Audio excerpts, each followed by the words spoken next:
वो सिर्फ 13 साल की थी जब वो अपने पड़ोस में रहने वाले फ्रेंड के घर खेलने गई।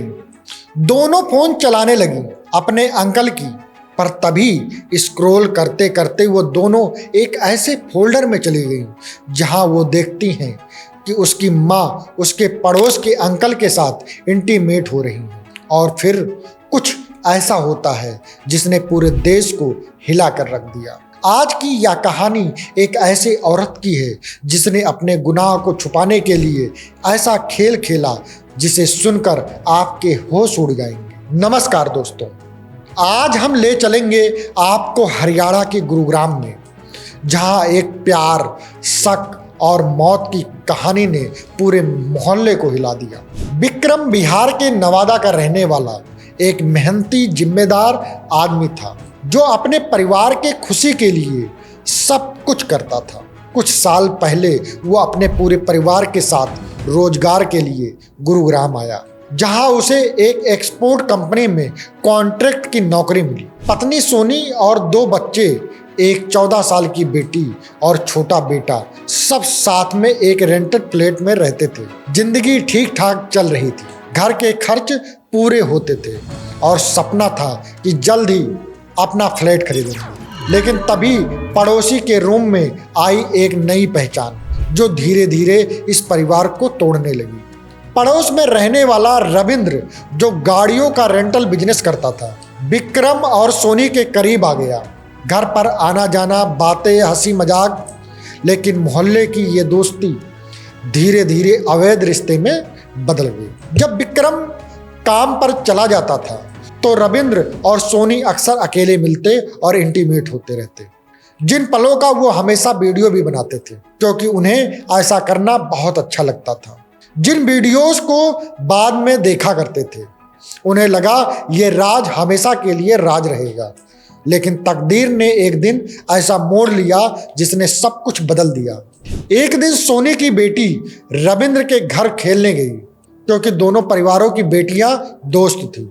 तो बच्चियां साथ मोबाइल में गेम खेल रही थी।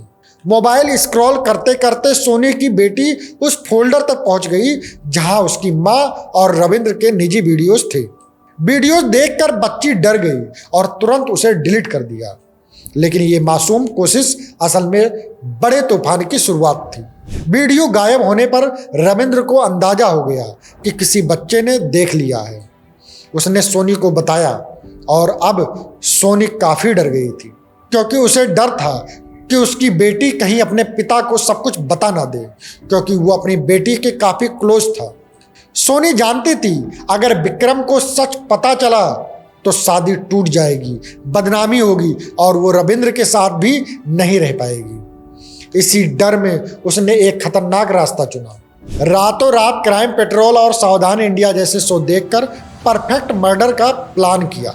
प्लान साफ था, पति को रास्ते से हटाना, कोई सबूत ना बचे, और अगर जरूरत पड़ी तो अपने बॉयफ्रेंड रविंद्र को भी फंसा देना। 26 जुलाई की सुबह विक्रम ऑफिस जाने के लिए घर से तो निकले, लेकिन वापस घर कभी नहीं लौटा। प्लान के मुताबिक रविंद्र और उसके 2 साथी मनीष और फरशीद ने विक्रम को रास्ते से उठा ले गए और गाड़ी में बैठाकर रस्सी से उसका गला घोंटकर मार दिया और लाश को रविंद्र के चाचा के तबेले के पास पहले से खोदे गए 4 फीट गड्ढे में दफना दिया। वारदात इतनी ठंडी और तेजी से अंजाम दी कि किसी को भनक तक नहीं लगी। शाम को जब विक्रम घर नहीं लौटा तो सोनी ने उनके भतीजे को फोन किया, जैसे एक चिंतित पत्नी करती है। भतीजे ने कंपनी में पता किया तो मालूम हुआ कि विक्रम तो सुबह ही निकल गया था। 2 दिन तक गुमशुदगी का ड्रामा चला और फिर 28 जुलाई को मिसिंग रिपोर्ट दर्ज कराएगी। लेकिन परिवार ने नोटिस किया सोनी में कोई बेचैनी नहीं थी। उसकी शांति, उसका रवैया सब शक पैदा कर रहे थे। शक बढ़ता देख सोनी ने कहानी पलट दी। उसने पुलिस और परिवार को बताया कि रविंद्र ने उसका रेप किया, वीडियो बनाई और ब्लैकमेल किया, और विक्रम की हत्या भी शायद उसी ने की होगी। पुलिस ने रविंद्र को हिरासत में लिया और वहीं से असली सच बाहर आने लगा। पुलिस ने जब अपने तरीके से पूछना शुरू किया तो उसने सब कुछ उगल दिया।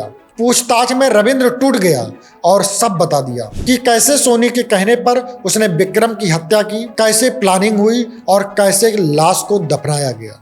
सबसे बड़ा सबूत रविंद्र के मोबाइल में सेव वो कॉल रिकॉर्डिंग जिसमें उसने हत्या के बाद सोनी को बताया था। रिकॉर्डिंग सोनी के सारे झूठ को ध्वस्त कर गई। पुलिस ने तुरंत सोनी को गिरफ्तार किया।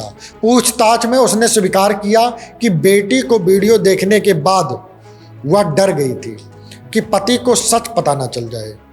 इसी डर में हत्या का प्लान बनाया और पकड़े जाने के डर से रविंद्र पर ही रेप का झूठा केस डालने की कोशिश की।